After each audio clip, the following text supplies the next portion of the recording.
I think he must enter at that door.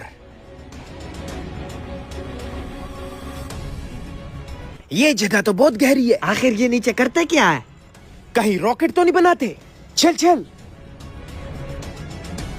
अस्सलाम वालेकुम। वालेकुम सलाम जनाब। काम की क्या पोजीशन है? जनाब काम तेजी से जारी है। जहाँ पर दिन का 100 रॉकेट बना रहे हो वहाँ पर 200 बनाओ और इनकी रेंज का किसी को पता नहीं चलना चाहिए। हुक्म जनाब। आखिर दुनिया को पता चलना चाहिए नक्शे पर इतना सा दिखने वाला मुल्क इतना बड़ा धमाका कर सकता है। Oh no! हाँ, ट्रंक रॉकेट। Oh shit! कौन है? जनाब कुत्ता है। कुत्ते का रॉकेट डिपो में क्या काम है? पता नहीं जनाब, मैं अभी भगा के आता हूँ। जल्दी जा। जी जी। लगता है हमारी तरफ ही आ रहा है। भाग भाग भाग, भाग।